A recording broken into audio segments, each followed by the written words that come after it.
네, 안녕하세요. 3월 9일입니다. 이 시점은, 국내에서는 이제 대선이 1년 남은 날이다. 내년 3월 9일 날 대통령 선거가 있다 하지요. 그래서, 굉장히 1년 남은 시점에서 많은 이야기들이 있는 것 같아요. 글쎄, 어찌 보면, 종교를 중시하는 사람 입장에서 정치라는 것이 의미가 있을까? 정치에 관심을 가져야 하는 것일까? 이렇게 생각할 수도 있겠지만 또 한면으로는 늘 드리는 말씀이지만 내가 산다라고 하는 것이 세상 누구도 혼자서 존재할 수는 없거든요.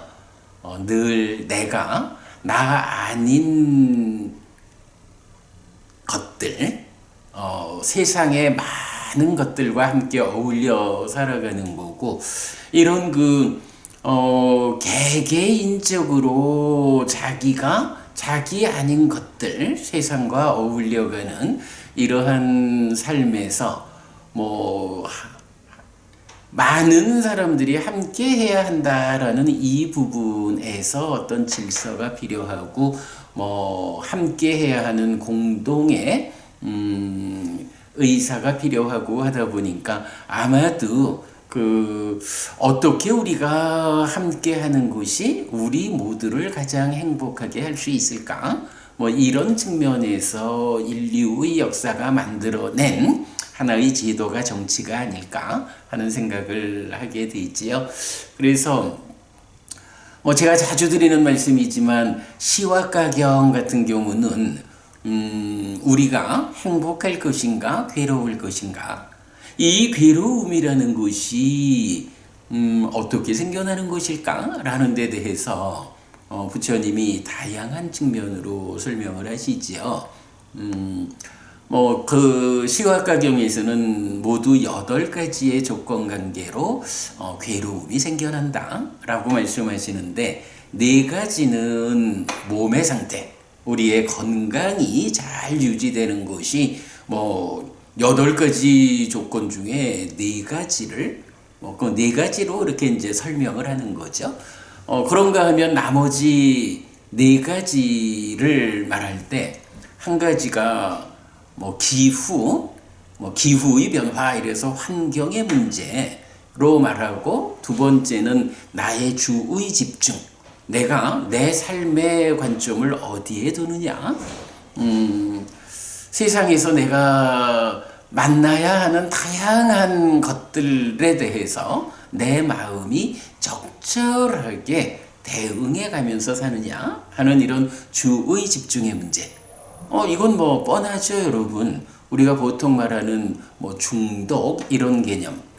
술에 중독이 되든, 담배에 중독이 되든, 마약에 중독이 되든, 게임에 중독이 되든, 요즘 비트코인에 중독이 되든, 내 마음이 삶에서 만나지는 다양한 것들에 대해서 다양함을 가지고 수용할 수 있고 적절히 대응할 수 있는 이러한 마음의 주의력의 배분, 이런 부분이 필요한데 그러지 못하고 사람에 따라서는 어떤 특정한 것, 술이면 술, 마약이면 마약, 이쪽으로 모든 주의력이 집중되면 그것 때문에 생겨나는 괴로움 무지하게 크다. 먼저 이런 부분으로 우리가 볼 수 있고요. 그리고 3번째가 갑작스러움, 이렇게 나타나요. 그러니까 의외의 변수, 이렇게 말하면 되겠죠. 그리고 이제 마지막 4번째, 몸까지 합하면 8번째 조건이 업보, 이렇게 나타나거든요. 사실은 이제 이 시와카라고 하는 사람이, 시와카라는 사람이 부처님한테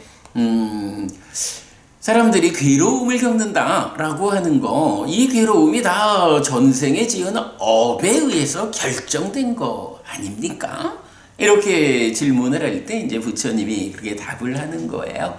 몸의 건강이 안 좋으면 몸의 상태가 나쁘다라는 것이 원인이 되어가지고 괴롭다라는 것은 그대도 알고 나도 알고 세상 사람들도 다 아는 것이다. 어떻게 몸을 배제하고 오직 전생에 지은 업이 지금 나의 삶을 결정한다고 말할 수 있느냐? 아니다. 그리고 이제 이어가지고 바로 기후의 변화 이러지만 이제 환경이라는 이야기를 해야 되죠. 내가 혼자 살아가는 삶이 아니고 나 아닌 것들, 세상에 다양한 존재들과의 관계 가운데 살아가야 한다라는 이 부분. 뭐 이제 기후라고 표현되지만 이건 그 의미를 우리가 이렇게 환경이란 개념으로 말할 수 있고, 환경이라고 말하자면 꼭 뭐 자연의 대기 오염에 의해서 어려움이 생기고 이런 그 물질 영역, 자연의 환경만 우리가 고려해야 할 필요는 없죠. 나 아닌 모든 존재들의 상황, 세상의 상황이 어떻느냐라는 것이 나의 삶에 영향을 미친다. 내가 괴로울 때 내 자신의 문제도 있지만 나 아닌 것, 세상이 주는 괴로움도 있다. 뭐 이제 이런 측면으로 그 환경의 문제를 볼 수 있어요. 뭐 어떻게 뭐 인사를 하다 보니까 오늘이 3월 9일이라서 오늘 여러 번 그 대선이 1년 남았다 이 얘기를 듣다 보니까 제가 이 얘기를 이제 꺼내게 됐는데, 뭐 그냥 그렇게 보시면 좋을 것 같습니다. 정치라고 하는 것도 결국은 나를 둘러싼 최소한 우리나라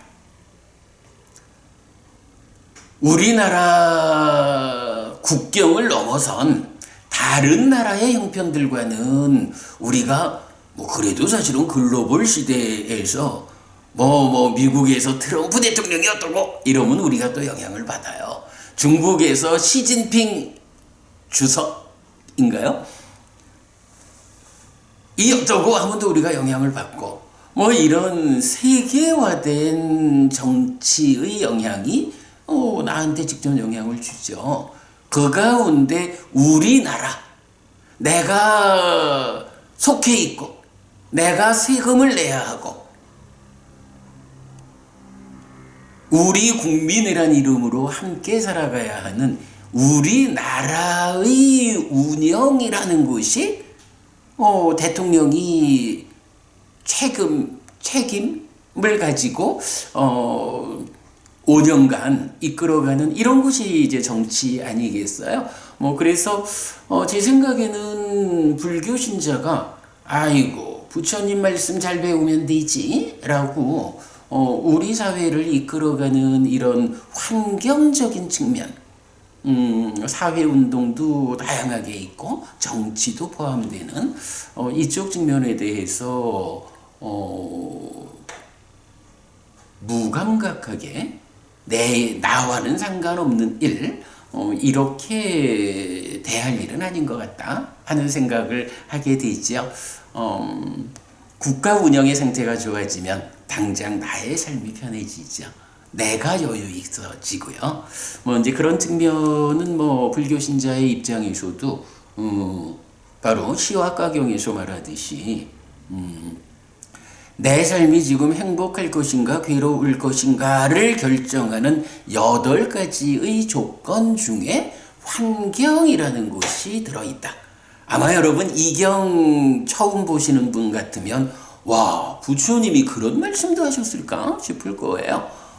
그런데 약간 시와가경에서는 이렇게 내 삶에 영향을 미치는 다양함, 뭐 방금은 이제 정치까지 포함한다 이렇게 얘기를 했지만 환경이라는 문제, 또 내가 마음을 어떻게 주의력을 행사하느냐라는 나의 내적인 문제, 거기에 뜻밖으로 불교는 뭐 우연이라는 거 없잖아요 라고 말하는데 그와는 별개예요. 우연을 말하는 건 아닌데 인간 몸으로 태어나서 중생으로 살아가다 보면 내가 주목하지 못하는 삶의 영역에 어떤 것들이 변수로, 조건으로 참여해서 나에게 괴로움을 줄 수도 있고 행복을 줄 수도 있는 이런 의외의 변수들.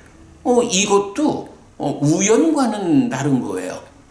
내가 한국인이기 때문에 만나야 하는 의외의 변수가 있을 수 있고, 내가 지구라는 땅덩어리 안에 태어나 살고 있기 때문에 만나야 하는 우연의 변수도 있고, 중생이라고 하는 내 자신의 주소를 잘 이해하면 전혀 우연과는 별개이지만 내 사고가 직접 미치지 않았던, 예상하지 않았던 이런 의외의 변수들도 나의 삶에 닥쳐온다.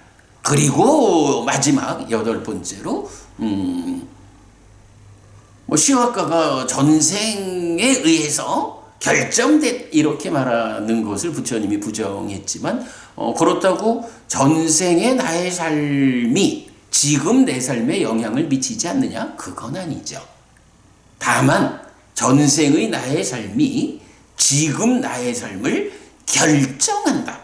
그래서 내 삶은 결정되어 있다. 이렇게 말하지 않는다라는 거죠. 그래서 괴로울 것이냐 행복할 것이냐를 결정하는 8조건 중에 한 가지는 바로 업보라고 제시되고 있죠. 이런 부분도 우리가 잘 봐야 되는데, 사실은 지난주에 우리가 공부한, 조금 있다가 제가 지난주 수업 정리한 것을 읽어드리겠지만, 가르침의 토대가 있다라고 말할 때, 부처님이 누굽니까? 업을 말하는 자, 결실이 있음을 말하는 자다. 거기에 노력을 더하면 업과 결실이 있음과 노력이라는 세 가지가 가르침의 토대가 된다. 라는 이런 측면에서 우리가 함께 이렇게 함께 이해할 수 있는 거죠.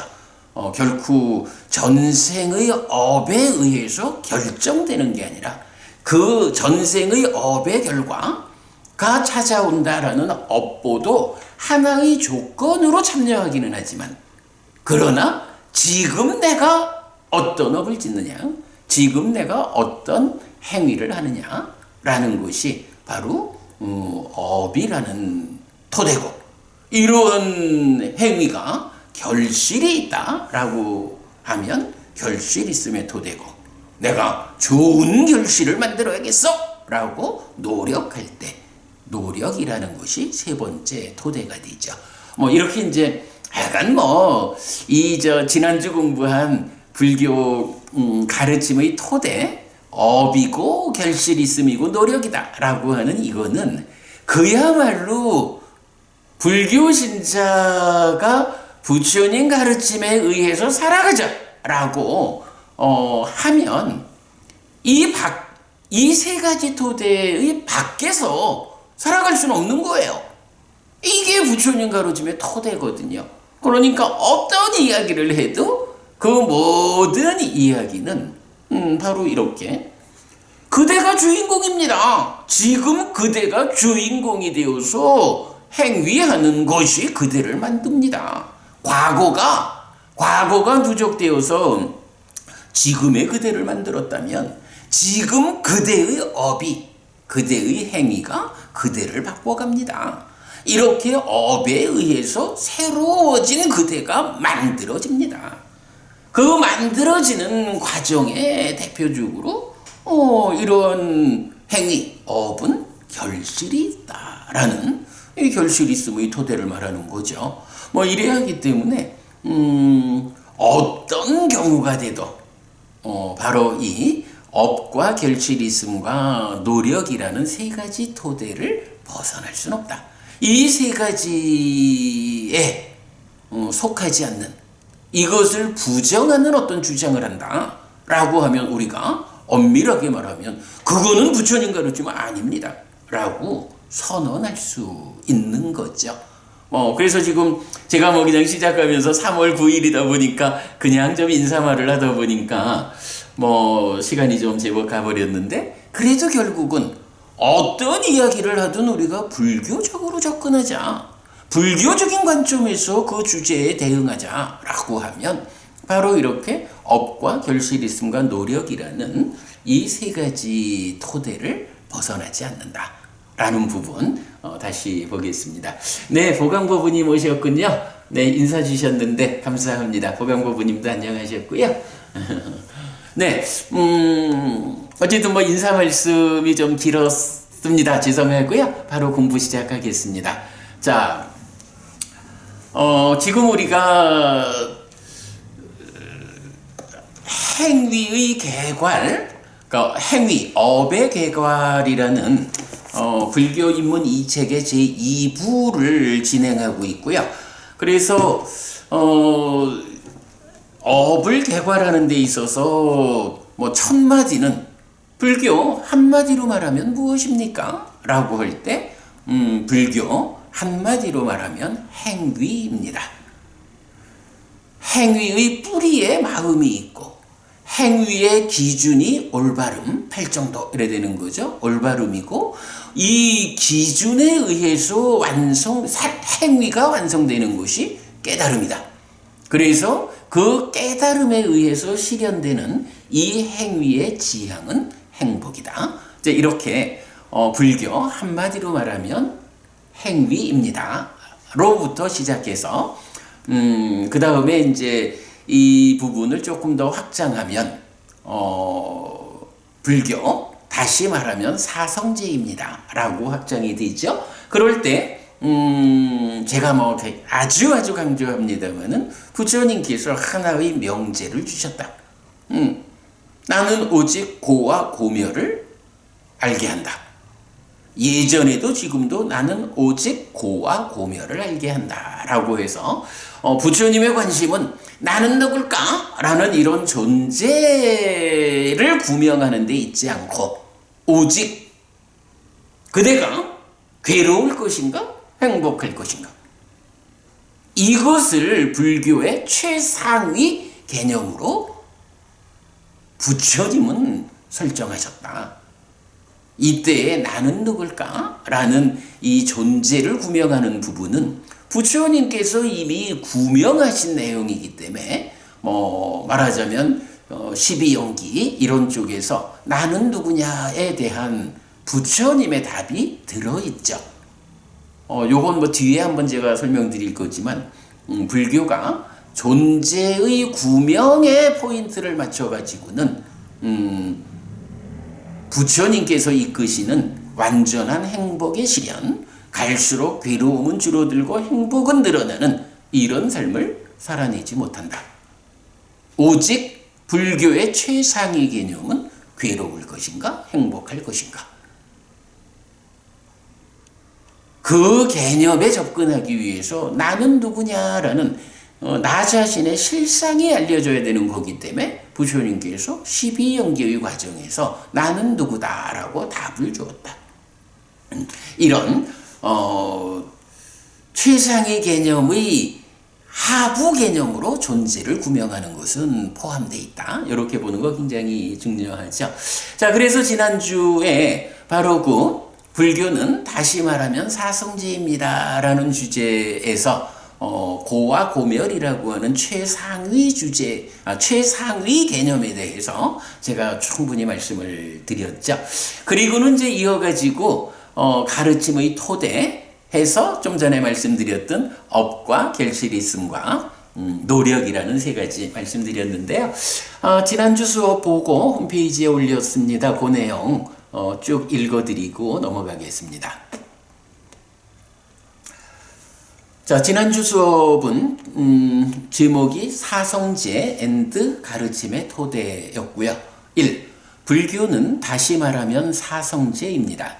한마디로 말하면 행위인 불교는 행위에 따르는 고와 락, 고멸의 관점에서 나는 오직 고와 고멸을 말한다. 아누라다경이라는 명제를 거쳐 사성제로 확장됩니다. 그래서 불교는 다시 말하면 사성제입니다. 이렇게 불교는 행위에서 시작해 고와 고멸의 명제로 그리고 다시 고, 고집, 고멸, 고멸도의 사성제로 확장됩니다.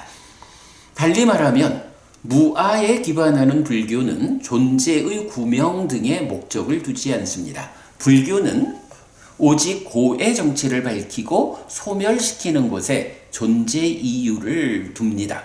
이것이 불교가 존재하는 이유이고 목적이고 쓰임새입니다. 오늘 수업에서 주목한 부분은 부처님에 의한 고와 고멸의 선언을 괴롭니? 행복해라. 아프니? 아프지 마. 라는 표현으로 부처님의 중생들에 대한 사랑의 말씀을 담아낸 것입니다. 특히 이런 점에서 불교의 최상위 개념은 괴로울 것인가 행복할 것인가 이지 존재의 구명 나는 누구인가가 아니라는 점을 분명히 하였습니다. 한편 사성제를 그린 두 장의 그림을 통해 포괄적인 사성제와 심층적인 사성제를 소개하였는데 실다운 지혜를 갖추어 삶의 내면 즉 따까의 영역의 문제를 해소하는 과정이 심층적인 사성제로 제시된다는 점은 니까야가 제시하는 특별한 관점입니다. 요게 이제 불교는 다시 말하면 사성제다라는 건데 제가 이렇게 그 수업을 마치고 나서도 아주 흐뭇했던 게 뭐냐 하면 바로 방금 읽어드렸지만 부처님의 고와 고멸의 선언을 제가 지난 시간에 그래 말했거든요. 괴롭니? 행복해라. 아프니? 아프지 마. 부처님이 제자인 우리들 또는 모든 생명들을 사랑으로 대하는 그 마음이 바로 괴롭니? 나는 그대들이 행복하기를 바란다. 몸이든 마음이든 아프니? 아프지 마. 라고. 그러면 어떻게 우리가 괴롭지 않고 행복할까? 어떻게 우리가 아프지 않을 수 있을까? 바로 그 어떻게라는 관점이 부처님의 가르침인 거죠. 그래서 고와 고멸의 선언을 이렇게 괴롭니? 행복해라. 아프니? 아프지 마. 라고 제가 표현해낸 것이 너무 좋아가지고 지난주에는 그 다음날 그러니까 수요일 오전에 대답 해피스님 방송에서 이 내용을 다시 한번 소개해드리기도 했었어요. 자, 그 다음에 넘어갑니다. 이 가르침의 토대 1. 부처님을 대표하는 두 가지 개념. 부처님은 업을 말하는 자이고 결실 있음을 말하는 자라고 불립니다. 태생에 의해 결정된 삶이 아니라 행위, 즉 업으로서 만들어가는 삶을 말하는 것입니다. 이 가르침의 토대, 머리카락으로 만든 담요경에 의하면 과거, 미래, 현재의 모든 부처님은 공통되게 1. 업을 말하고 2. 결실 있음을 말하고 3. 노력을 말합니다. 업에는 결실이 있으니 좋은 결실을 얻기 위해서는 노력이 필요하다는 것입니다. 비유하자면 농사를 짓는 행위에는 풍작이든 흉작이든 결실이 있고 풍작을 거두기 위해서는 적절한 노력이 필요하다는 의미인데 부처님을 대표하는 두 가지 개념 위에서 노력을 통해 행복한 삶을 실현하는 것이 모든 부처님의 가르침, 즉 불교라는 것을 알 수 있습니다. 그런데 마칼리라는 사람은 이 세 가지를 부정하는 교서를 세워서 많은 사람을 괴로움으로 이끕니다. 이런 교서를 결실 없음, 아끼리야라고 하는데 1. 전생의 행위가 원인 2. 신의 창조가 원인 3. 원인도 없고 조건도 없음, 그러니까 무인무연이라는 삶에 대한 잘못된 해석 세 가지, 즉 3종 외도는 마칼리의 결실 없음의 아류입니다. 라고 제가 지난주 수업을 정리해서 홈페이지에 올렸거든요. 여러분 참고하시고 사실 뭐 90분 수업 중에 26분을 인사하고 지난 수업을 되돌아보는 데 썼는데 그렇지만 여러분 어찌 보면 말이죠. 지난주 우리가 공부한 고와 고멸에서 사성제로 확장되고 또 업과 결실 있음과 노력이라는 세 가지 토대, 이 부분은요 바르게 불교 신자로서 신행을 해서 내 삶을 향상하자라는 측면에서는 가장 중요한 주제다, 이렇게 말을 해도 충분한 거거든요. 그래서 제가 이건 너무너무 중요한 주제다 보니까 다시 한번 지난 수업을 좀 설명을 되짚어 드렸습니다. 네, 그렇게 보시고요. 그럼 지금부터 이제 진도를 나가도록 하겠습니다. 네, 불교 입문 1. 소유하고자 하는 자를 위한 가르침 진행 중입니다. 책에 오늘은 164쪽을 보겠습니다. 자, 164쪽 3번 마칼리 고살라입니다. 자, 방금 보았지만 지난주 공부한 머리카락으로 만든 담요경에서 보면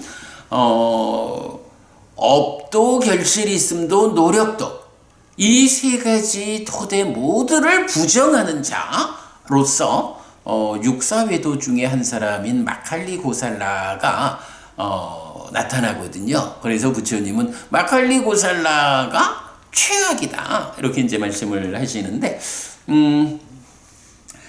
그러면 이제 마칼리 고살라가 이렇게 부처님 가르침을 전면적으로 부정하는 최악의 외도 스승이라면 그는 누굴까라는 부분을 간략하게라도 좀 짚어보고 가야겠다라는 생각에서 좀 정리를 해봤습니다. 3. 마칼리 고살라. 그러면 마칼리는 누구입니까? 그간의 연구에서 마칼리는 무인무연을 주장하는 자라고 잘못 알려져 있습니다. 디가니까야 2번 사문과경은 마가다의 왕 아자타 사뚜가 부처님을 찾아와서 사문됨의 결실에 대해 함께 대화하는 경인데, 경의 전반부에서 아자타 사뚜 왕이 6명의 외도 스승, 즉 육사외도를 만나 대화한 이야기를 소개합니다. 이때 아자타 사뚜 왕은 무인무연 또는 윤회를 통한 청정을 주장하는 뿌라나 까사빠라는 외도 스승과 결실 없음을 주장하는 마칼리 고살라를 혼동하여 잘못 소개합니다. 디가니까야 이 사문과경이 워낙 비중 있는 경이다 보니 학자들은 이 경에 근거해 마칼리 고살라의 교설을 무인무연으로 설명하지만, 지난주에 본 머리카락으로 만든 담요경에 의하면 마칼리 고살라의 교설은 결실 없음입니다. 이런 이해는 뿌라나 까사빠의 교설이 무인무연이라고 설명하는 다른 경들에 의해 확인되는데, 22번 상류따 60번 마할리경과 46번 상류따 56번 아바야경입니다. 이때 아바야 왕자는 아자타 사뚜 왕의 이복 형제입니다 라고 했는데, 제가 작년에 이제 이 책을 작년 이맘때에 이제 이 책을 거의 완성해 가고 있었죠. 그때 그동안 공부한 내용을 가지고 이렇게 정리를 했는데, 이게 참 쉬운 주제는 아닙니다. 그 육사외도가 지금 불교적인 입장에서 명확하게 이렇게 해석하기에 쉽지 않은 부분도 좀 있고 해서 니카야에 나타나는 상황을 제가 나름대로 포괄해가지고 무인무연과 윤회를 통한 청정은 마칼리 고살라가 아니라 뿌라나 까사빠다. 그리고 결실 없음이 뿌라나 까사빠의 주장이 아니고 마칼리 고살라의 주장이다. 라고 이렇게 이제 기존의 연구를 이건 좀 다시 보아야겠다라고 이제 서술을 했는데, 하여간 이 부분은 제가 사실 잘 전공하지 않는 분야라서 좀 조심스럽기는 합니다. 하여간 니까야적인 부분을 이렇게 정리했다라는 거 말씀드리고, 이 부분은 더 연구가 필요하다. 그러나 현재 우리가 이 부분을 중심 주제로 하지 않으니까 이렇게 보고 넘어가겠습니다. 이렇게 결실 없음 아끼리아를 주장하는 마칼리 고살라의 일파를 아지와까라고 하는데 사명외도로 한역되었습니다. 마칼리 고살라의 일파가 사명외도인 것은 마찌마니까야 71번 와차 삼명경을 통해 확인됩니다. 라고 했는데, 이제 보면, 이제 니까야 우리가 경을 쭉 보다 보면은, 아지와까라고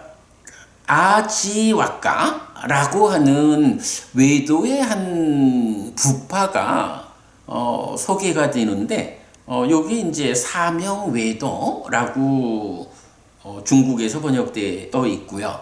그런가 하면 또 록가였다라고 하는 한 부류 부파도 발견이 되는데 거기는 또 순세파, 순세외도 이렇게 이제 번역이 되어 있는데 그렇게 그냥 참고만 하시고 넘어가겠습니다. 일단 여기서는 마칼리 고살라의 일파가 아지와까라고 경에 소개되어 있는데 중국에서는 사명외도라고 번역했다. 그런데 어쨌든 마칼리 고살라의 일파는 결실 없음을 주장하는 사람들이다. 네, 이렇게 보시면 되겠고요. 마칼리 고살라의 일파가 사명외도다라는 것은 왜냐면 제가 앞에 육사외도와 관련한 좀 더 연구가 필요한 내용이 있기 때문에 제가 이제 사실 마칼리 고살라는 사명외도라고 마찌마니까야 71번 경에서 확인해주고 있다. 이렇게 이제 말씀드렸어요. 자, 마찌마니까야 71 와차 삼명경은 곧다마 존자시여 그러면 사명외도로서 누구라도 몸이 무너진 뒤에 천상에 태어난 자가 있습니까? 와차여 지금부터 91급을 내가 기억해 보더라도 단 한 사람을 제외하면 천상에 태어난 어떤 사명외도를 알지 못합니다. 그는 업을 말하고 결실 있음을 말하는 자였습니다. 라는 대화를 소개합니다. 그러니까 와차라는 사람이 부처님을 만나가지고 부처님 곧다마 존자시여 라고 하면서 질문을 하죠.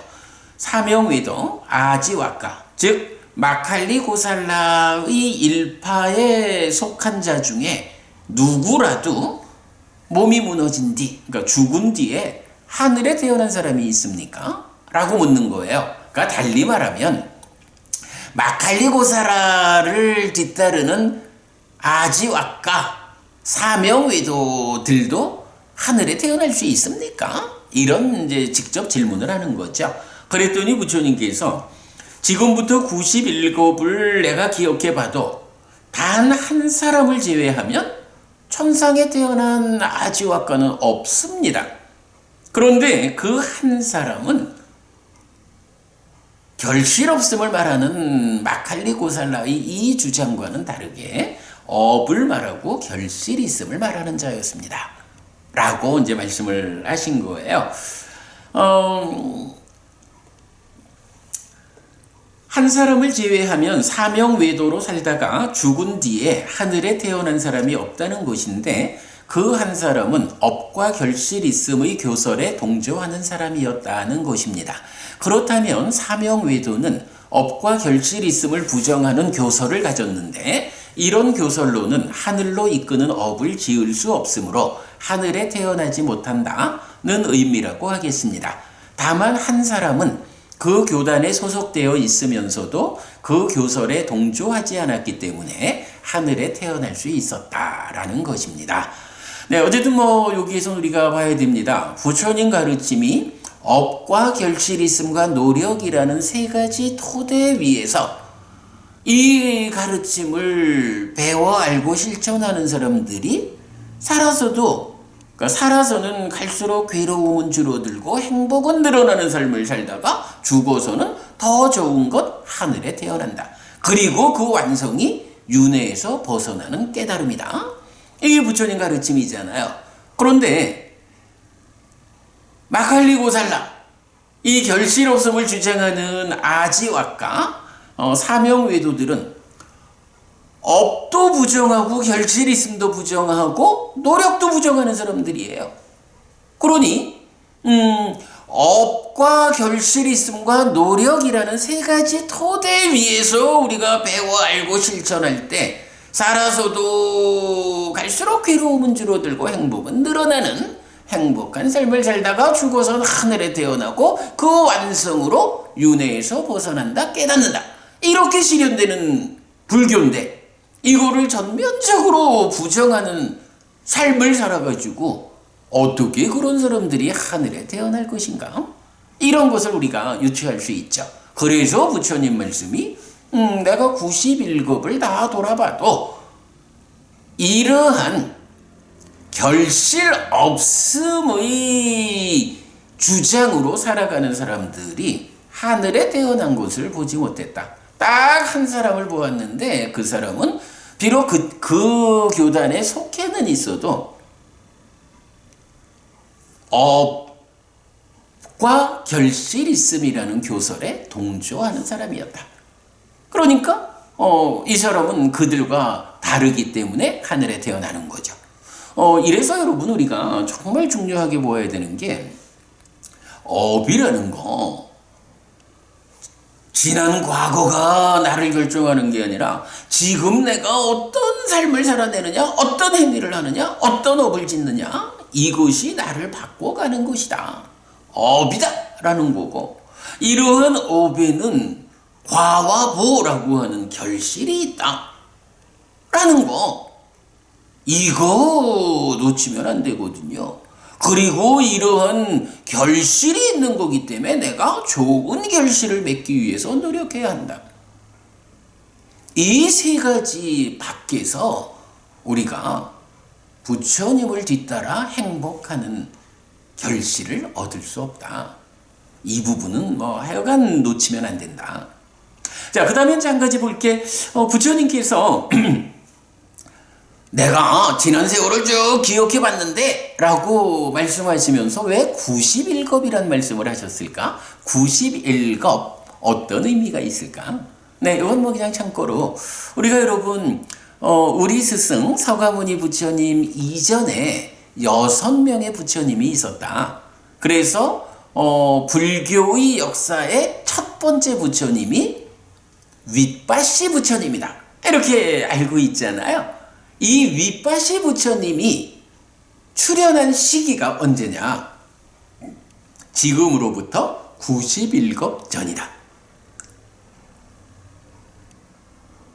인류 역사에 꼭 지구를 말하는 건 아닙니다. 여기서 인류는 중생 인류의 역사에 최초로 깨달음이 성취되어 가지고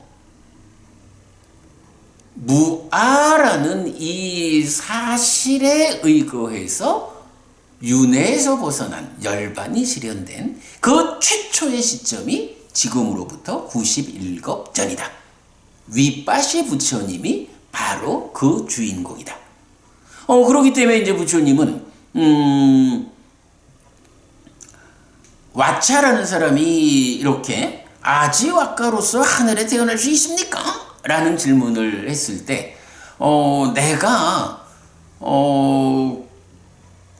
인류의 역사에 부처님의 가르침, 깨달음이 실현되어서 부처님의 가르침이 시작된 그 전체 기간을 되돌아보아도 그 중에 한 사람을 빼고는 아무도 하늘에 태어나지 못했다. 그 한 사람도 비록 거기에 속해 있기는 했지만 업을 말하고 결실이 있음을 말하는 사람이었다. 이제 이렇게 부처님 답을 주는 거죠. 91급이라는 시간은 그렇게 의미가 있습니다. 계속 보겠습니다. 이렇게 마칼리 고살라라는 결실 없음을 주장하고 그 그의 일파는 아지와까 사명외도라는 것을 알 수 있습니다. 그런데 이 일파의 주장은 과거, 미래, 현재의 부처님들의 교설인 업, 결실 있음, 노력을 부정하는 것이기 때문에 사문 바라문들의 주장 가운데 마칼리의 주장이 가장 열등하다는 것이 부처님의 설명입니다. 이때 결실 없음의 주장은 이렇습니다. 그러니까 경에 이 육사외도들이 어떤 주장을 하는지가 이렇게 소개되어 있거든요. 그 중에 결실 없음의 주장 부분입니다. 좀 그래요. 행하는 자와 행하게 하는 자, 자르는 자와 자르게 하는 자, 고문하는 자와 고문하게 하는 자, 슬퍼지는 자와 슬퍼하게 하는 자, 지친 자와 지치게 하는 자, 전율하는 자와 전율하게 하는 자, 생명을 해침당하게 하는 자, 주지 않은 것을 가지는 자, 집을 부수는 자, 약탈하는 자, 도둑질하는 자, 노상강도질을 하는 자, 남의 아내를 범하는 자, 거짓을 말하는 자 등 행하는 자에게 악은 지어지지 않습니다. 만약 면도날 같은 끝을 가진 바퀴로 이 땅의 생명을 하나의 고기 덩어리로 으깨고 하나의 살점으로 만들지라도 그것 때문에 악이 없고 악의 결과가 없습니다. 만약 강가강의 남쪽 기슭에 가서 죽이고 살육하고 자르고 자르게 하고 고문하고 고문하게 한다고 해도 그것 때문에 악이 없고 악의 결과가 없습니다. 만약 강가강의 북쪽 기슭에 가서 보시하고 보시하게 하고 자선을 베풀고 자선을 베풀게 한다고 해도 그것 때문에 공덕이 없고 공덕의 결과가 없습니다. 보시와 길들임과 자신의 제어와 사실을 말함에 의한 공덕이 없고 공덕의 결과가 없습니다. 이렇게 심지어는요, 무기를 가지고 이 땅의 생명을 하나의 고기 덩어리로 으깨고 하나의 살점으로 만드는 이런 짓을 한다 해도 거기에 악이 없고 뒤따르는 악의 결과가 없습니다. 이렇게까지 주장을 하는 거예요. 그러니 이렇게 행위에서 악이라는 개념이 없고 거기에 악의 결과로서 괴로움이 생긴다라는 이 결실의 문제가 없다라고 하는 시각으로 세상을 살면 세상 사는 일이 어떻겠어요? 그러한 사람들이 자기의 시각대로 많은 생명을 해칠 것이고 그런 사람들이 이 땅 안에 늘어나면 이 세상이 인간들의 삶이 어려워지는 거죠. 이렇게 결실 없음의 주장은 위험하다라는 부분 다시 보고 어쨌든 이제 이렇게 마칼리 고살라라는 사람은 이런 사람이다라고 경에 발견되는 이야기들을 모아가지고 소개해 드렸습니다. 마칼리 고살라를 뒤따르는 사람이 여러분 되지 말자고요. 자, 그 다음에 넘어갑니다. 4. 불교의 대척점에 있는 것. 제가 오늘 주제의 첫 번째를 불교의 대척점에 있는 것이라고 불교의 대척점 이렇게 공지해 드렸는데 이런 이야기입니다. 여러분 우리가 만약 그냥 우리들끼리 만나서 이야기할 때 불교의 대척점, 불교하고 정반대되는 종교가 있다면 무엇일까? 라고 대화한다면 아이고 닥터큐버분이 오셨군요. 안녕하세요. 인사 주셨는데 고맙고요. 닥터큐버분님 한번 여쭤봅시다. 우리가 불교 신자거든요. 그런데 세상에 많은 종교 가운데 불교하고 대척점이 되는 거, 정반대편에 있는 종교라면 무엇을 말할 수 있을까요? 어떤 종교가 불교랑 정반대편에 있는 주장을 하는 종교일까요?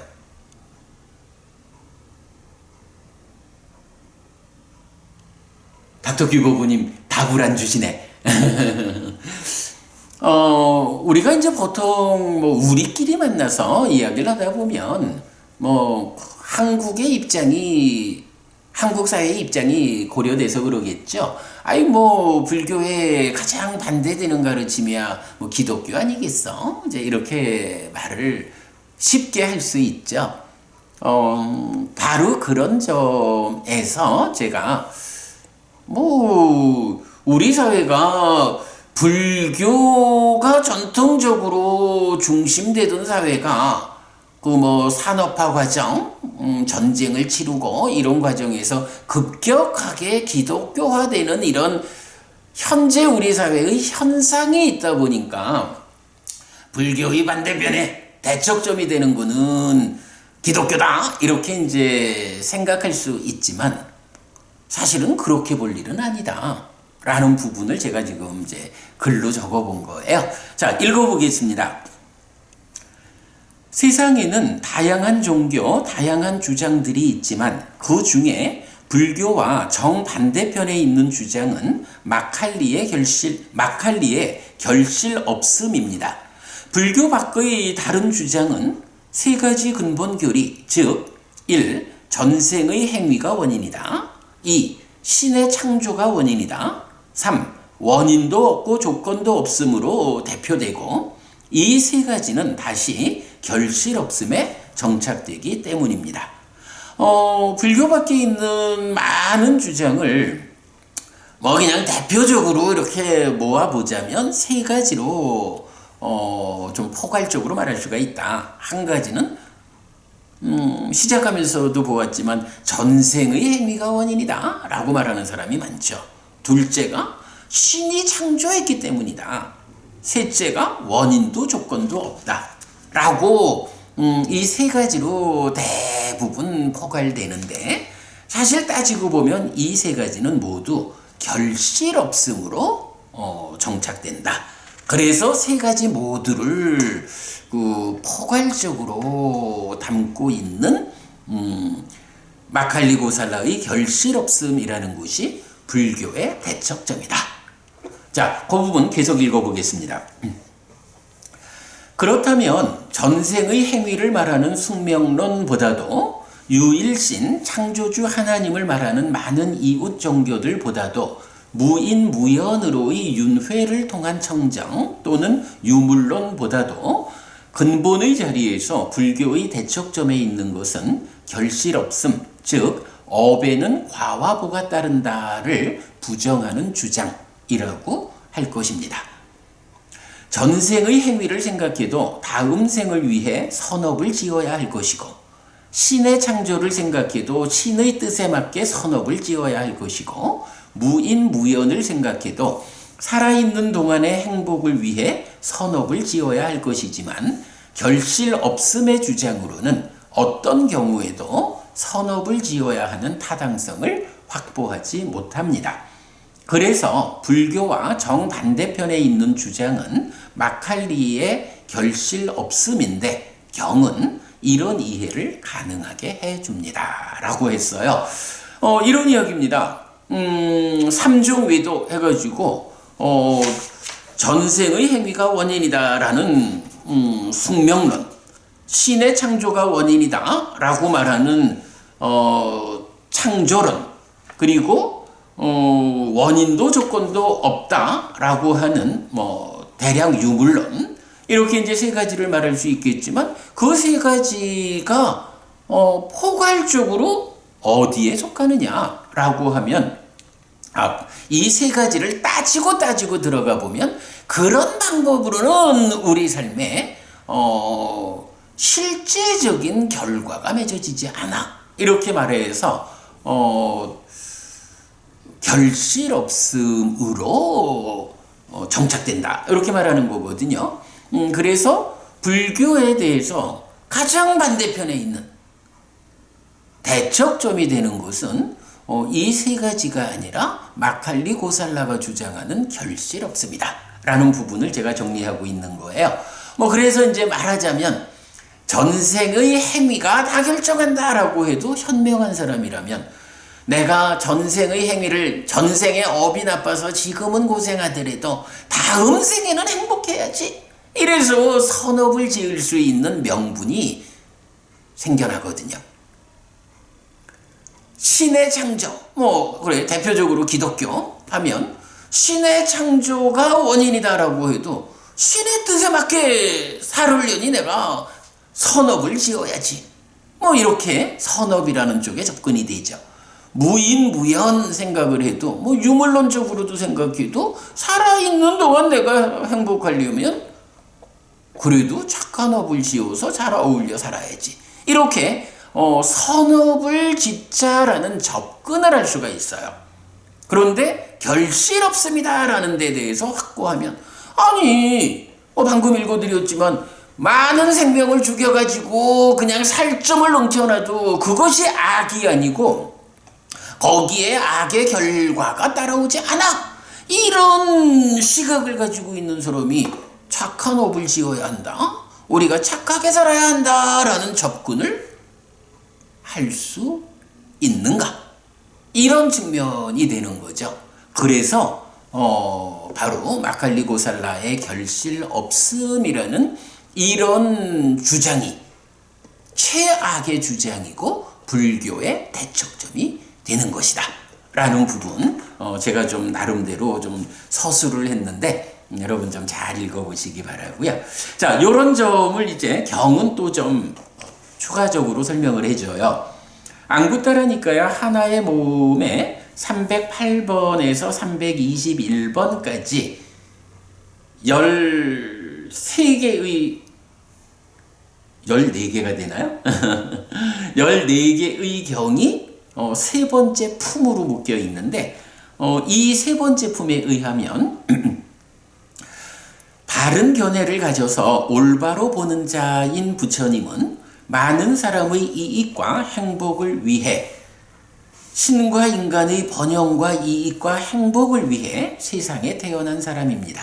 반면에 삿된 견해를 가져서 거꾸로 보는 자인 마칼리는 많은 사람의 손해와 괴로움을 위해, 많은 사람의 불행을 위해, 신과 인간의 손해와 괴로움을 위해 세상에 태어난 한 사람입니다. 부처님은 어쨌든 모든 존재들의 행복을 위해서 출현한 분이에요. 그런데 마칼리 고살라는 이러한 부처님의 가르침을 전면으로 부정하는 그런 주장을 하기 때문에 많은 존재들의 불행을 위해서 이 세상에 태어난 사람이다. 네, 이런 이야기죠. 업과 결실이 있음과 노력을 말하는 부처님은 바른 견해를 가지고 올바로 보는 자여서 신과 인간들을 행복으로 이끌고, 업도 없고 결실도 없고 노력도 없다고 말하는 마칼리는 삿된 견해를 가지고 거꾸로 보는 자여서 신과 인간들을 괴로움으로 이끈다는 것입니다. 경은 세 번째 품 얘기입니다. 경은 이런 이해 위에서 더 구체적인 비교를 제시합니다. 부처님의 법은 잘 설해졌기 때문에 이 잘 설해진 법과 율에서는 부추기는 자도 부추기는 것을 사실대로 실천하는 부추겨진 사람도 그들 모두는 많은 복을 쌓는다. 받는 사람에 의해서 양이 알려져야 한다. 주는 사람에 의해서가 아니다. 게으른 자는 괴롭게 머문다. 노력을 시작한 자는 행복하게 머문다고 합니다. 이게 업과 결실이 있음과 노력을 말하는 부처님 가르침의 성과.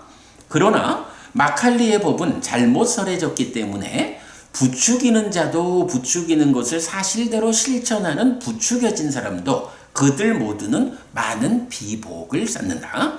주는 사람에 의해서 양이 알려져야 한다. 받는 사람에 의해서가 아니다. 노력을 시작한 자는 괴롭게 머문다. 게으른 자는 행복하게 머문다고 합니다. 업과 결실이 있음과 노력을 부정하는 마칼리의 가르침의 성과. 네, 이렇게 이제 제가 좀 더 구체적으로 비교를 해봤는데 이런 이야기입니다. 부처님의 법은 잘 설해진 것이기 때문에 이 잘 설해진 법과 율에서는 그러니까 부처님 가르침을 그대가 배워 알고 실천해야 합니다라고 다른 사람을 부추기는 거예요. 달리 말하면 포교하는 거죠. 부처님 가르침이야말로 그대를 행복으로 이끕니다. 부처님 가르침이 이렇게 잘 소개진 가르침이니 불교 신자가 되십시오. 부처님 가르침을 배워 알고 실천하십시오. 라고 다른 사람을 부추기면, 즉 포교를 하면 이것이 많은 복을 쌓는 것이다. 그런가 하면 역으로 다른 사람이 이렇게 부추겨지는 것에 의해서 부추겨진 사람, 이렇게 나한테 고맙고 소중한 사람이 부처님을 배워 알고 실천하라고 나한테 막 부추기는 걸 보니 이게 좋은 건가 봐. 그러니 내가 정말로 부추겨져가지고 나도 이 사람처럼 불교 신자가 되어서 부처님 가르침을 배워 알고 실천해보자 라고 이렇게 부추겨진 사람도 많은 복을 쌓는 거예요. 왜냐하면 부처님 가르침이 잘 소개진 가르침이기 때문에 이 잘 소개진 가르침을 배워 알고 실천하는 사람한테는 복이 쌓인다 라는 건 당연한 이야기다 라는 거죠. 그런가 하면 받는 사람에 의해서 양이 알려지지 주는 사람에 의해서 알려지는 게 아니다, 이 얘기를 해요. 이건 무슨 말일까? 아니 이제 여기서 준다라고 하면 그 보시를 말하는 거겠죠. 그러면 우리가 생각하면 내가 누구한테 보시를 하는데 얼마만큼 내가 보시하느냐에 따라 가지고 내가 보시한 양이 결정되는 거 아닌가? 어떻게 부처님은 주는 사람에 의해서 보시의 양이, 사실은 이제 보시하면 거기서 공덕이 생기는 거잖아요. 복이 생겨나는 거잖아요. 그러니까 내가 이만큼 보시를 하면 이 보시를 통해서 얼마만큼의 공덕이 생기는가? 얼마만큼의 복이 만들어지는가? 이 부분을 말하는 거죠. 그럴 때 주는 사람이 얼마나 깨끗한 마음을 가지고 보시를 하느냐, 이거 가지고 이 보시의 행위에 따르는 공덕의 크기가 정해지지 않는다는 거예요. 거꾸로 누구한테 보시했느냐, 받는 사람이 누구냐에 따라서 내가 보시한 이 행위의 결과로 공덕이, 복의 크기가 정해진다는 거예요. 이게 무슨 얘기 같아요, 여러분? 이거 우리가 이제 뒤에 가면 이 책의 뒤에 가가지고 이제 보시에 대한 공덕과 관련한 부분이 이제 아주 중요하게도 다뤄지고 있잖아요. 뒤에 자세히 볼 거지만 그냥 간단하게만 생각해 보면요. 여러분, 내가 빵을 하나 갖고 있다고 치자고요. 그러면 이 빵을 내가 보시를 해야겠다라고 해서 누군가에게 주는데 옆에 어떤 사람이 있어요. 근데 이 사람은 밥도 충분히 먹었고 디저트도 다 먹었고 그래서 별로 이렇게 음식이 필요치 않은 상태에 있어요. 그런데도 이 빵 맛있는데 먹을래요? 하고 주면 이 빵 맛있나요? 하고 또 좀 먹을 수 있겠죠. 그러면 이렇게 배고프지 않은 사람한테 내가 맛있는 빵을 가지고 있으니까 한번 맛 좀 보셔요 하고 보시했을 때 물론 보시니까 당연히 공덕이, 복이 생겨요. 그런데 이 사람한테 주어가지고 생겨나는 공덕의 크기가 있다면, 만약에 이래 보니까 내가 빵을 하나 갖고 있는데 사실은 나도 이 빵을 먹어야 되기는 하는데 배도 좀 고픈데 옆에 보니까 노숙자라 할까요? 우리가 성장할 때는 실제로도 거지 돌아다니면서 밥을 얻어먹는 거지도 많이 있었잖아요. 어쨌든 이제 여러 가지 형편으로 정말로 지금 음식이 필요한, 너무너무 배고파가지고 쓰러질 지경에 있고 어쩌면 굶어 죽을지도 모르는 정말로 힘든 사람이 있어서 그 사람한테 내가 가지고 있는 이 빵을 맛있다 어쩌다 생각할 겨를도 없죠. 빵입니다 라고 주면 이 사람은 맛을 음미할 형편이 되나요? 우선 배부터 채워야지. 먹겠죠. 어떨까요? 배고프지 않은 사람한테 맛있는 빵 해서 그의 혀를 만족시켜주는 이러한 베품 보시하고, 당장 이 빵이 아니면 굶어 죽을지도 모르는 너무너무 배고픈 사람에게 그 배고픔을 면하게 하는 용도로 이 빵이 쓰이는 이런 베품, 이런 보시하고 어느 쪽이 더 커다란 효과를 만드나요? 이거 뭐 생각해보면 당연하잖아요. 그러기 때문에 부처님은 빵 하나를 내가 가지고 준다라는 이것에 의해서 이 빵을 베푸는 보시행의 공덕, 복의 양이 결정되는 게 아니다. 이렇게 말씀하시는 거예요. 그보다는 누가 내가 베푸는 이 빵을 받았느냐, 그 사람이 이 빵을 받아가지고 혀끝에서 혀가 원하는 맛의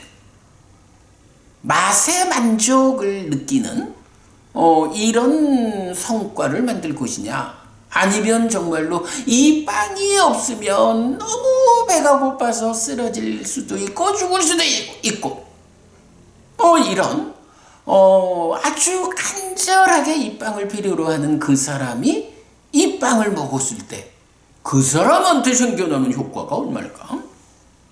이런 부분 보면 당연히 우리가 선택적으로 보시할 수 있다면, 선택적으로 베풀 수 있다면 누구에게 베풀어야 할까? 부처님은 여기서 내가 주는 자로의 이 보시행을 통해서 생겨나는 공덕, 복의 크기는 주는 자인 내가 결정하는 게 아니고 받는 자인 그들에 의해서 결정된다, 이렇게 말하는 거거든요. 이 기가 막히지 않습니까, 정말?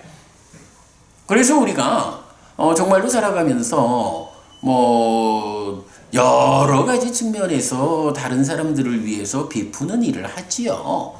그럴 때 선택적으로 베풀어야 한다라는 상황에서 누구한테 베풀어야 하는가?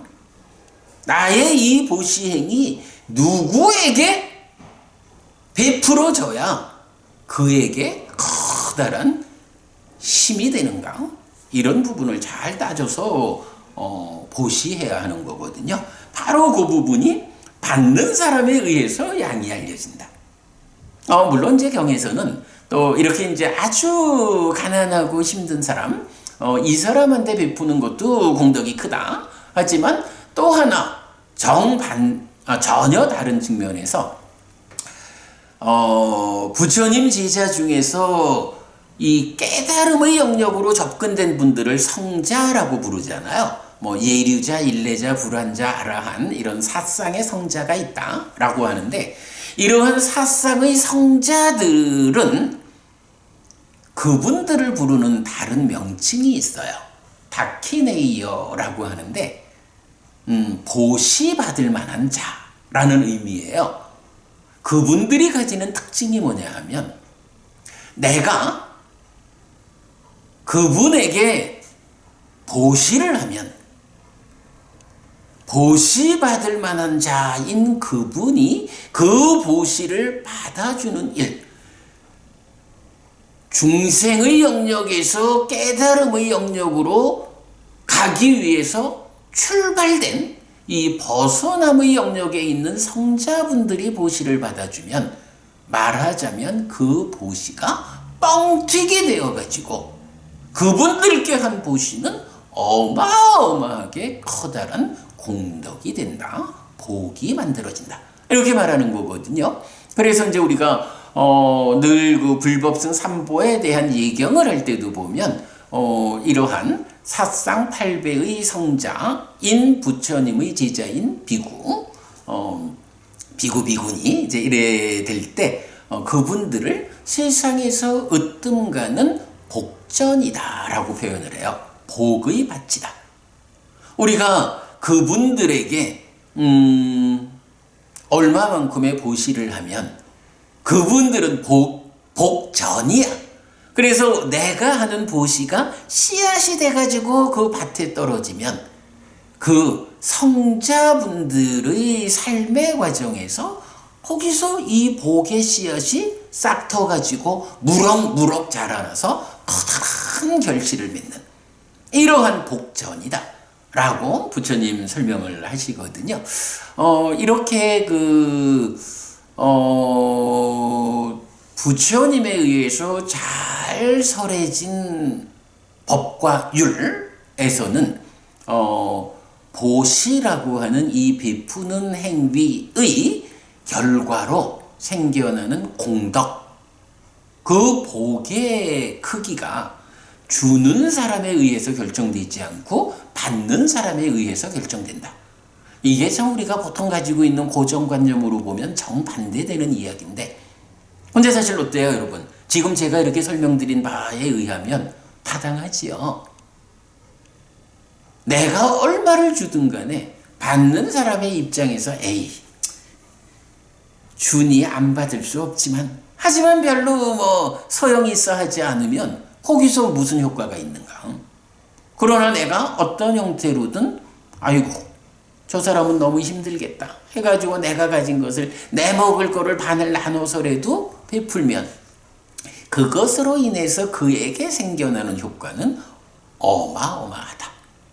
이제 이런 부분 뒤에 우리 보시에 가가지고 자세히 공부하도록 하겠습니다. 그러나 이건 여러분 요 한마디는 꼭 기억을 하시자고요.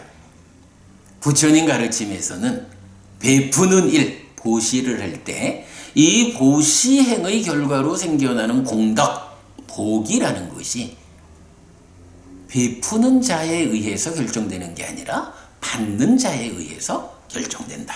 그러므로 우리가 내 보시행에 커다란 결실이 있기를 원한다면 이 보시를 누구에게 베풀 것인가? 누구에게 보시할 것인가?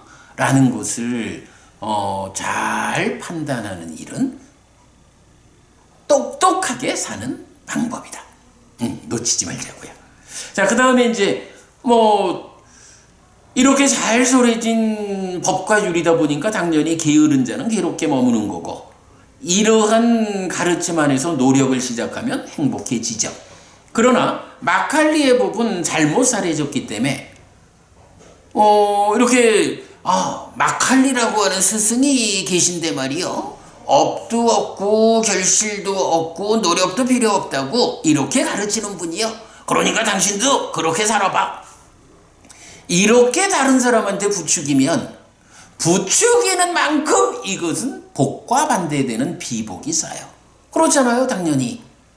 당연히 잘못된 방향으로 삶을 이끄니까 말하자면 복이 아니라 벌 받을 일이 쌓이는 거죠.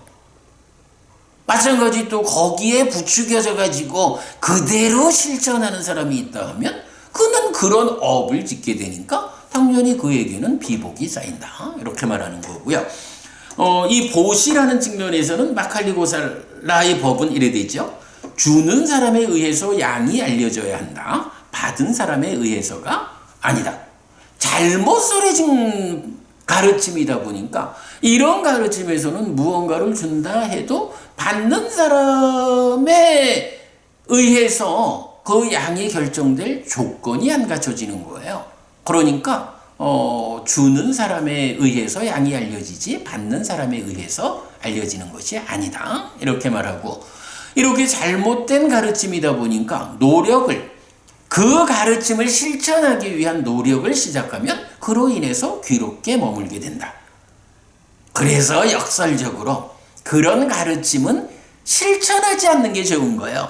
그래서 그 가르침 안에서는 게으른 자가 차라리 행복하게 머문다.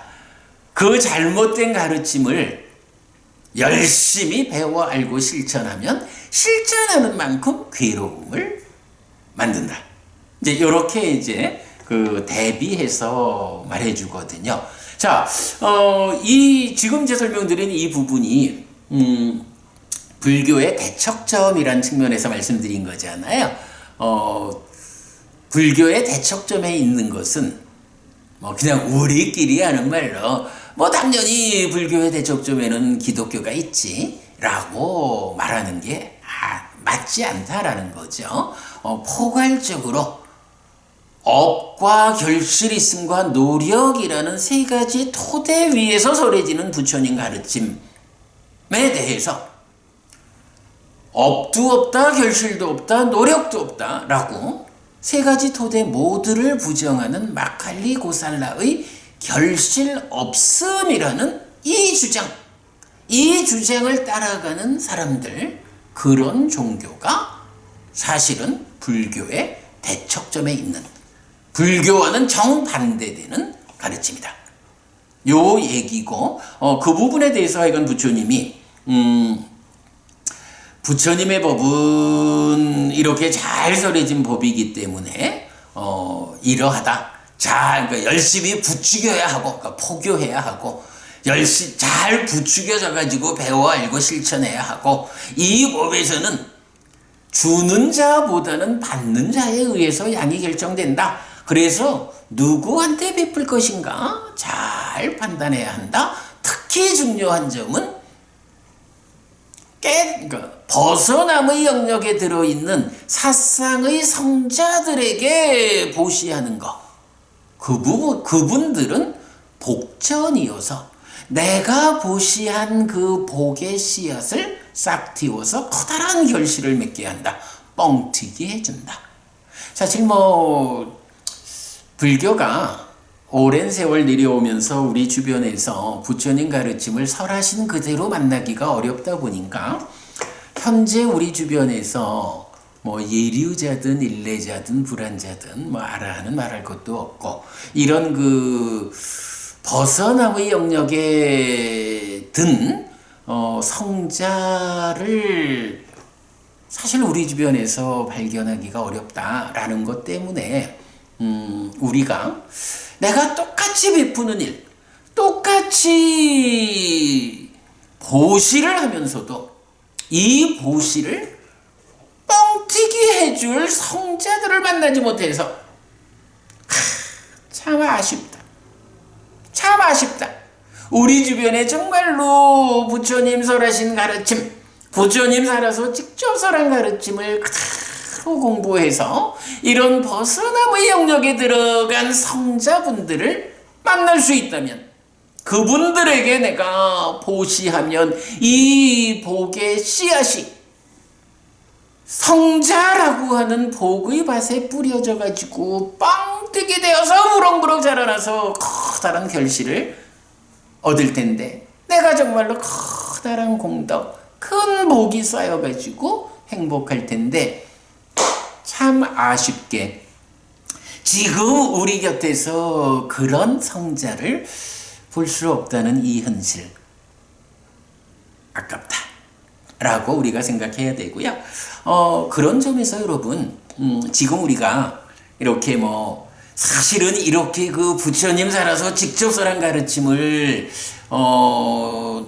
경에 의해서 정리해서 제가 이렇게 읽고 보충하는 수업을 하고 있음에도 불구하고 사실은 많은 사람들의 관심이 미치지 못하잖아요. 그런데 지금 이렇게 함께 하신 법부님께서라도 우리가 좀 이런 부분에 주목해야 돼요. 우리가 불교 신자로서 살아가면서 그 신행의 중심, 공부의 중심에 부처님 살아서 직접 설한 가르침을 두어야 나의 삶도 바르게 향상되어서 나도 노력에 따라서는 벗어남의 영역에 들어간 성자가 될 수 있고, 분명히 부처님께서는 제가자도 예류자, 일례자, 불환자까지 이르는 가르침을 설하고 있고요. 출가자는 아예 아라한을 살아서 실현할 수 있는 그 가르침을 설해 주시기 때문에, 중요한 것은 내가 부처님 살아서 직접 설한 가르침을 설하신 그대로 만나는 것. 그대로 만나져야 그 가르침의 위에서 내가 얼마만큼 배워 알고 실천하느냐에 따라서 나의 삶이 접근하는 것이다. 특히 여러분, 제가자의 입장에서 내가 직접 보시받을 만한 자, 성자가 되는 일이 이번 생에 어렵다고 생각을 한다 해도, 그래도 우리가 이렇게 부처님 살아서 직접 설한 가르침을 함께 공부하는 이 힘에 의해서 우리 가운데서 성자가 출현하면 그 성자에게 보시하는 일을 통해서 우리가 복장, 복의 밭에 복의 씨앗을 뿌릴 수 있다. 이거는 나의 삶을 살아서도 갈수록 괴로움은 줄어들고 행복은 늘어나는 삶을 살게 하다가 죽어서는 하늘에 태어나게 하는 직접적인 힘이 된다. 여러분, 우리 이런 점 꼭 기억하시면 좋겠어요. 그리고 방금도 보았지만 부추기는 것 자체가 많은 복을 쌓는 길이에요. 여러분 주변에 닥터키 부부님 왜 웃으셔요? 부부님도 하실 수 있어요. 공부 잘하시는데 뭐. 주변에 한 사람이라도 더 많은 사람에게 우리가 정말로 부처님 살아서 직접 설한 이 가르침을 공부하자, 이 공부에 동참하자라고 부추겨주는 일, 이게 바로 포교고, 이 포교에는 커다란 공덕이 있다라고 부처님이 거듭 말씀하시거든요. 하여간 뭐 이 책 뒤에 가가지고 공덕 부분에 가면 뭐 상세하게 안내되니까 그때 보기로 하고요. 뭐 그 부분 우리 꼭 기억하기로 하겠습니다. 자, 시간이 이제 거의 다 돼 가는데 마침 이제 교재에서는 167쪽입니다. 뭐 마지막 한 가지 내용을 남겨놓고 있네요. 제가 이렇게 삶을 태어남이 결정하는 게 아니라 업이 결정한다. 부처님, 나는 업을 말하는 자다. 그러니까 부처님은 업을 말하는 자다. 결실 있음을 말하는 자다. 이런 측면이어서 어쨌든 나의 삶은 태어남도 물론 중요하죠. 기왕이면 좋은 조건에서 태어나야죠. 그러니까 지금 우리가 복을 많이 지어가지고 다음 생에는 요즘 말로 하자면 금수저 물고 태어나야죠. 그건 뭐 당연한 거고. 그러나 그러한 태어남이 나의 삶을 결정하지는 않는다는 거. 나의 삶은 태어남이라는 그 조건 위에서 하루하루 내가 살아온 나의 행위, 업이 결과를 만들어 쌓으면서 달라지는. 그래서 30년을 사는 사람은 태어남의 조건 위에 30년 삶을 쌓아가지고 변화한 상태로 그가 만들어져 있고, 60년을 사는 사람은 60년의 삶의 결과를 쌓아가지고 태어나면서 가져온 것 위에 그걸 쌓아가지고 달라진 나를 만드는 거잖아요. 이렇게 태어남이 나를 결정하지 않고 업이 나를 만든다. 이 관점, 이 부분을 놓고 제가 작은 글을 하나 썼습니다. 수저론에 대한 소고 이랬어요. 금수저, 흙수저 얘기를 많이 하죠. 어쩌다 보니 한국 사회에서 수저론이 대세를 이루고 있다는 생각이 듭니다. 삶을 만들어가는 다양한 조건들 가운데 수저의 등급도 하나의 조건으로 참여한다는 것은 부정할 수 없는 사실입니다. 그러나 그것은 하나의 조건에 불과합니다. 그것이 삶을 결정한다거나 그것이 삶에서 가장 큰 비중을 가지는 조건이어서 벗어날 수 없는 것처럼 부추기는 사회 분위기는 옳지 않습니다. 마치 대한민국이 결실 없음을 주장하는 마칼리 고살라를 신봉하는 사회인 듯 착각하게 합니다. 부처님은 태생, 즉 결정된 삶을 말하지 않습니다. 행위, 즉 업으로서 만들어가는 삶을 말하는 스승입니다. 그런 점에서 마칼리 고살라는 불교와 대척점에 있는 외도입니다. 불교 신자에게 수저로는 가르침을 거스르는 잘못된 견해, 사견입니다. 세상이 그럴수록 더욱더 수저의 조건보다 행위의 조건이 중요하고 행위의 비중이 높아져야 한다라고 우리 사회에 큰 목소리를 내야 합니다. 그래서 세상이 삶의 결실을 수저보다는 행위 때문이라고 인정할 수 있도록 계도해야 합니다. 그래서 좀 더 많은 사람이 우리 사회에서 진정 행복할 수 있도록 이 사회를 가르치고 이끌어야 합니다. 이것이 현재 우리 사회가 필요로 하는 불교의 역할이라고 할 것입니다. 라고 수저론에 대한 소고 이렇게 적었어요. 어쨌든 뭐 반복 말씀드리지만 이런 이야기입니다. 내 삶을 만들어가는 다양한 조건 가운데 수저의 등급도 분명히 하나의 조건으로 참여하죠. 내가 출발을 어디서 하느냐? 남들보다 10m 앞에 서가지고 100m를 달리느냐? 100m 달리기를 하느냐? 남들보다 훨씬 더 잘 보호된 넓은 토대 위에서 삶을 살아가느냐? 이런 부분이 분명히 중요합니다. 수저론, 어떤 수저를 물고 태어났을까 하는 이것을 제가 완전히 부정하자라는 것은 아닙니다. 그러나 분명한 거는, 여러분, 우리가 한번 잘 생각해 보면요. 자수성가라는 말을 하잖아요. 요새 참 좀 안 좋은 통계가, 통계죠. 한국의 부자 가운데 자수성가한 부자의 비율이 미국이나 유럽이나 이 선진 국가들에서 자수성가한 사람들의 비율보다 훨씬 낮다. 이런 이야기를 많이 해요. 저는 그런 걸 들으면서 참 우리 사회가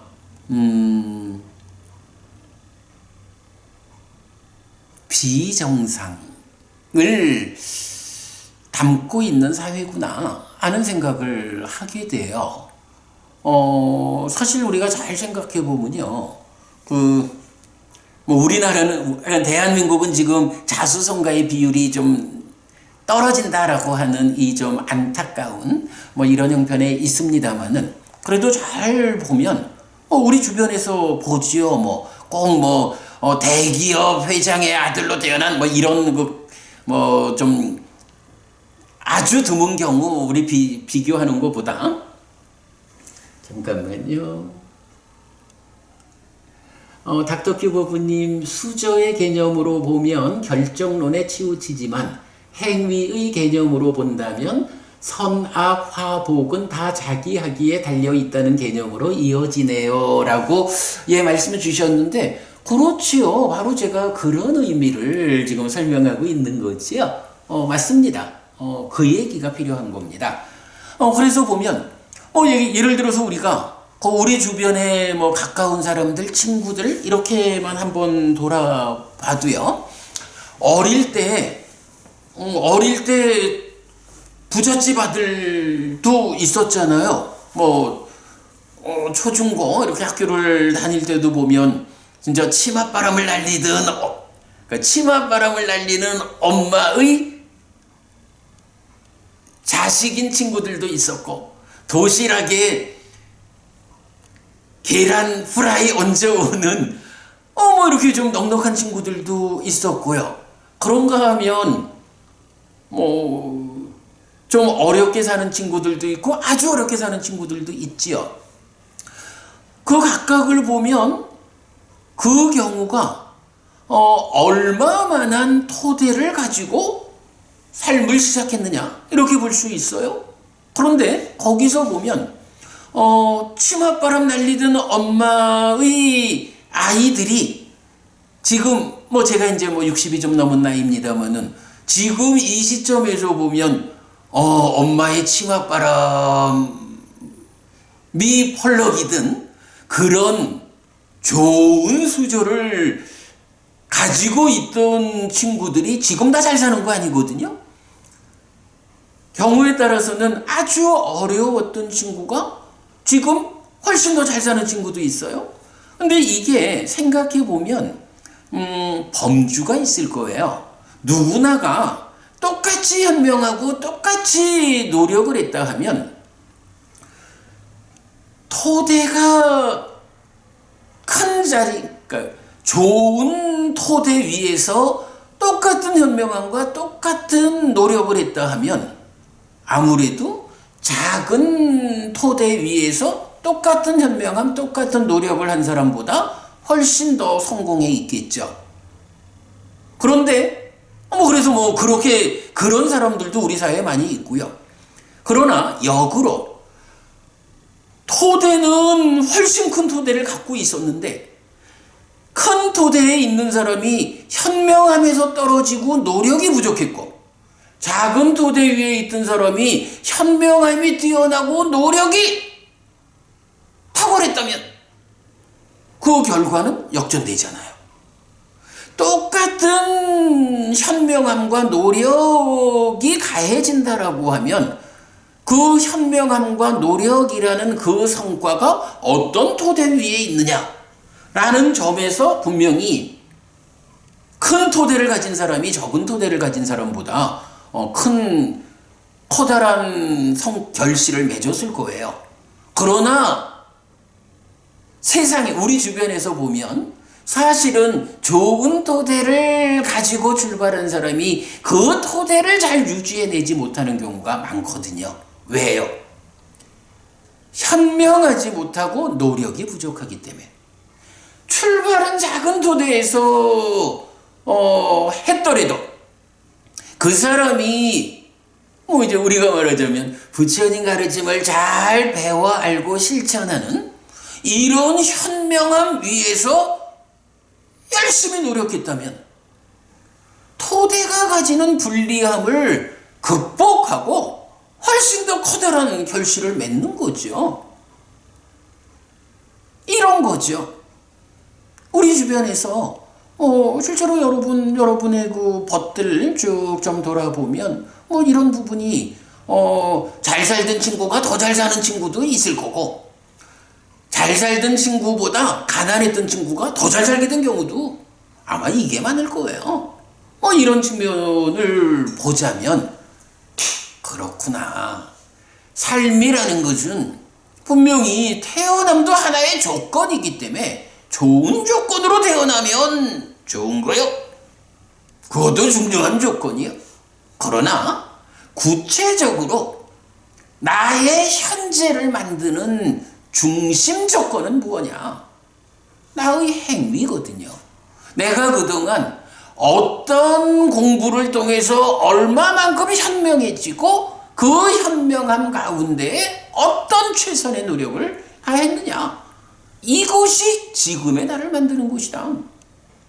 이게 부처님 가르침이다. 그래서 부처님이 업을 말하고 결실 있음을 말하고 노력을 말하는 것이다. 이런 측면에서 우리 사회를 보아야겠다.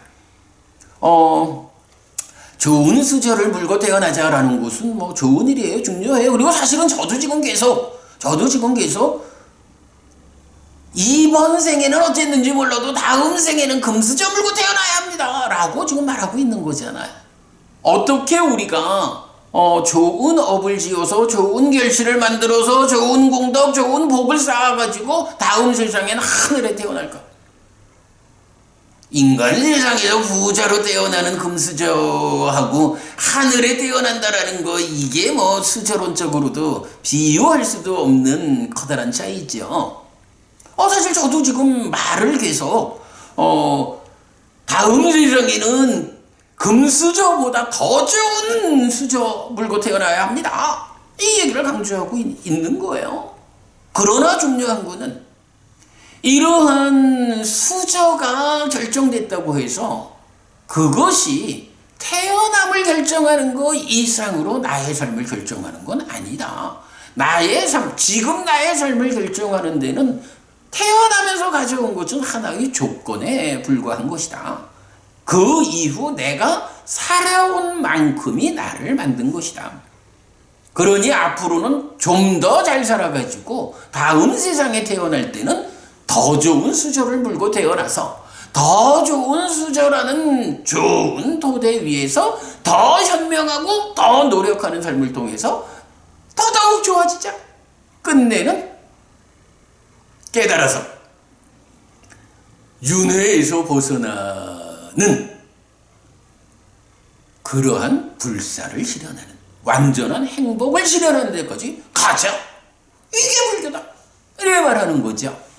뭐 좋은 수저를 물고 태어난 자체를 제가 부정하는 건 아닌데 문제는 현재 우리 사회가 어떤 수저를 물고 태어났느냐라는 곳에다가 결정권을 부여하는 이런 분위기가 팽배한 거, 이것을 제가 지금 지적하고 있는 거죠. 물고 온 수저에 의해서 삶이 결정됐다라고 하는 이런 분위기를 만들어가는 이런 것이 제가 그렇게 적은 거예요. 마치 대한민국이 결실 없음을 주장하는 마칼리 고살라를 신봉하는 사회인 듯 착각하게 한다.